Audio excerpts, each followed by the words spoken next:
नमस्कार दोस्तों, आज है 15 जनवरी 2025 का दिन और आज की वीडियो में total 10 most important current affair है जो कि आपकी सभी परीक्षाओं के लिए इंपॉर्टेंट है। तो शुरू से लास्ट तक बनेंगे वीडियो में।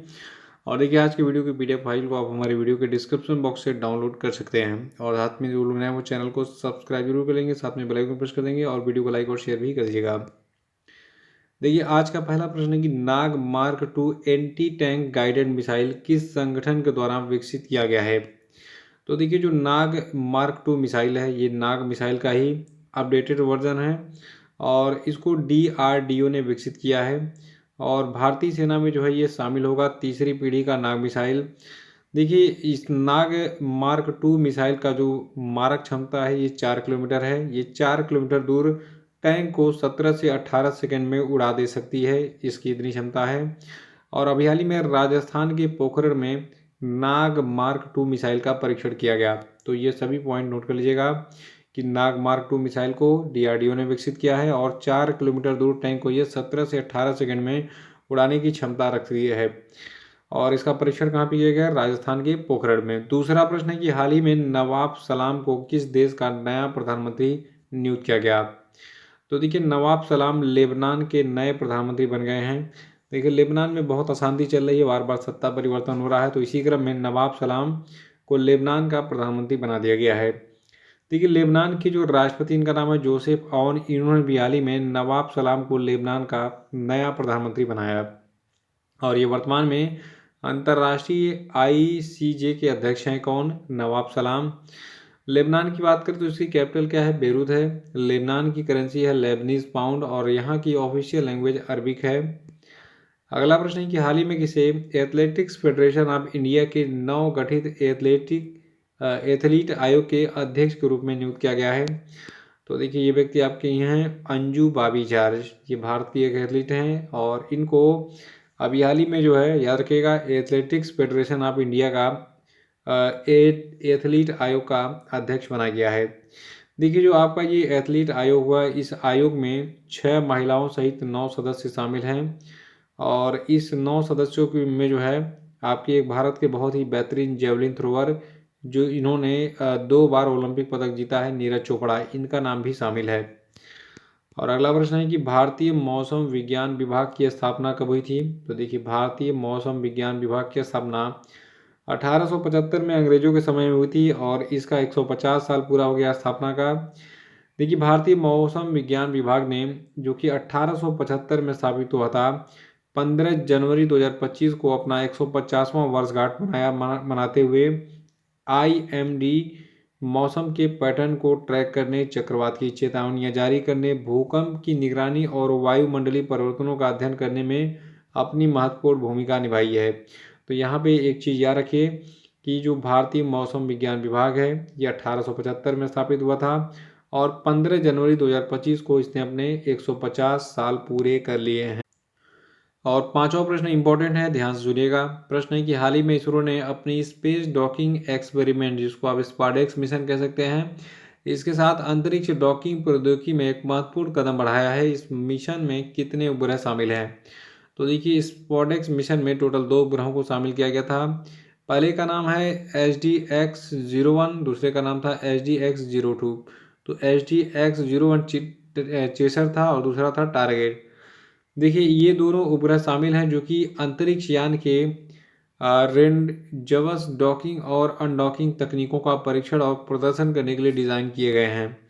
देखिए, 12 जनवरी 2025 को इसरो ने इन उपग्रहों को एक दूसरे के 3 मीटर के भीतर लाने, फिर उन्हें सुरक्षित दूरी पर ले जाने में सफलता प्राप्त की है। ये उपलब्धि भारत को अमेरिका, रूस और चीन के बाद इस जटिल अंतरिक्ष तकनीकी को हासिल करने वाला चौथा देश बनाने के मार्ग पर ले जाती है। और अगला प्रश्न हमारा है कि मकर संक्रांति किस तिथि को मनाई जाती है। देखिए, 14 जनवरी को मकर संक्रांति यानी कि खिचड़ी मनाई जाती है, इसको लोहड़ी भी कहते हैं। और मकर संक्रांति का जो है थोड़ा सा क्या महत्व है, इसको हम देख लेते हैं। देखिए, मकर संक्रांति सूर्य के मकर राशि में प्रवेश को चिन्हित करती है और लंबे दिनों की शुरुआत का संकेत देती है, यानी कि दिन बड़े बड़े होंगे अब मकर संक्रांति के बाद से। और ये खुशी और सफल फसल के लिए धन्यवाद का दिन है। हिंदू पौराणिक कथाओं के अनुसार ये दिन संक्रांति नामक दिव्य शक्ति को समर्पित है, जिसने राक्षस शंकरासुर को जो है पराजित किया था। तो ये मान्यता है हमारी। और यहाँ पे जो सबसे इम्पोर्टेंट है कि जो मकर संक्रांति है, ये सूर्य के मकर राशि में प्रवेश को चिन्हित करती है, इसको नोट कर लीजिएगा। ठीक है। और ये लंबे दिनों की शुरुआत को जो है संकेत देती है, यानी कि अब दिन लंबे होंगे, रातें छोटी होंगी मकर संक्रांति के बाद से। सातवां है कि सेंट्रल कोलफील्ड्स लिमिटेड किसकी सहायक कंपनी है। तो देखिए, जो सेंट्रल कोलफील्ड्स लिमिटेड है, ये कोल इंडिया लिमिटेड की सहायक कंपनी है। इसके बारे में करंट न्यूज़ क्या है। देखिए, जो सेंट्रल कोलफील्ड्स लिमिटेड है, इसने अपने सेवानिवृत्त कर्मचारियों के कल्याण को बढ़ाने के उद्देश्य से पोस्ट रिटायरमेंट बेनिफिट सेल की शुरुआत की है। और इस पोस्ट रिटायरमेंट बेनिफिट सेल का लाभ क्या होगा।